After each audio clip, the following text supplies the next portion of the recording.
हमारी संस्कृति, हमारे संस्कार सदा रहें हमारे साथ। सब्सक्राइब करें तिलक। कुश पुत्र, श्री राम हमारे राजा हैं।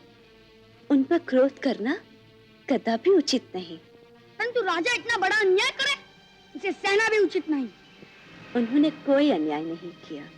एक निर्दोष पत्नी को, जिसे वे स्वयं भी पवित्र मानते थे, केवल कुछ लोगों के कहने से घर से निकाल देना, यह सर्वथा अनुचित और अन्यायपूर्ण कार्य था।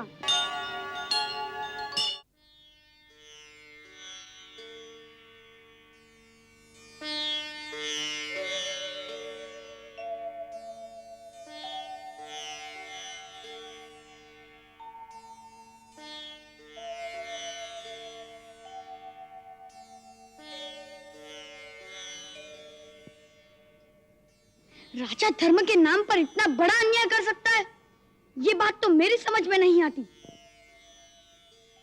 अरे, किस पर इतना बिगड़ रहे हो? कौन से राजा ने इतना बड़ा अन्याय किया है? राजा राम ने। तुम लोग महाराज श्री राम की बात कर रहे हो? हाँ माताजी, आज गुरुदेव ने श्री राम के द्वारा हमें सीता माता के त्याग की कथा सुनाई। तब से भैया का क्रोध शांति नहीं हो रहा।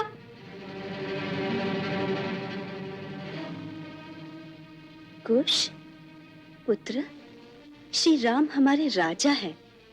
उन पर क्रोध करना कदापि उचित नहीं। परंतु राजा इतना बड़ा अन्याय करे, इसे सहना भी उचित नहीं। उन्होंने कोई अन्याय नहीं किया। एक निर्दोष पत्नी को, जिसे वे स्वयं भी पवित्र मानते थे, केवल कुछ लोगों के कहने से घर से निकाल देना, यह सर्वथा अनुचित और अन्यायपूर्ण कार्य था। साधारण मानव भी यही कहेगा।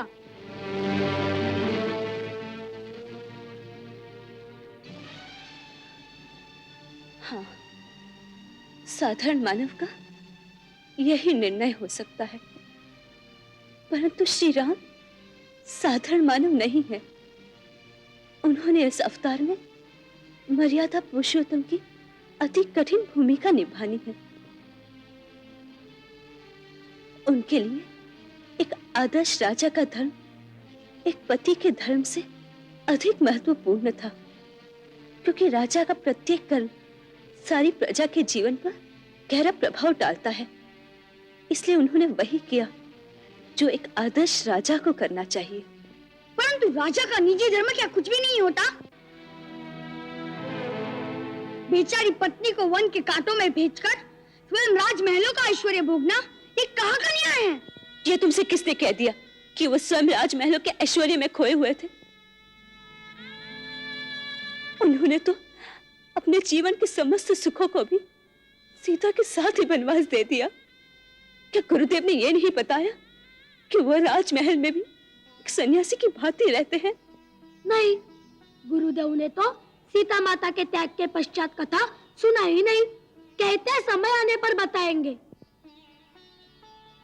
आपको शायद आगे की कथा का ज्ञान है, बताइए ना माताजी, आगे क्या हुआ? मुझे भी गुरुदेव ने यहीं तक कथा सुनाई थी। फिर आप ये कैसे जानती हैं कि महाराज श्री राम अपने राजमहल में कैसे रहते हैं? वो राजा है। आदर्श राजा का जीवन तो प्रजा के सामने खुली पुस्तक की भांति रहता है, इसलिए ये बातें सारी प्रजा जानती है। मैं भी उनकी प्रजा हूँ, इसलिए मैं भी जानती हूँ। फिर माताजी, सीता माता का क्या हुआ?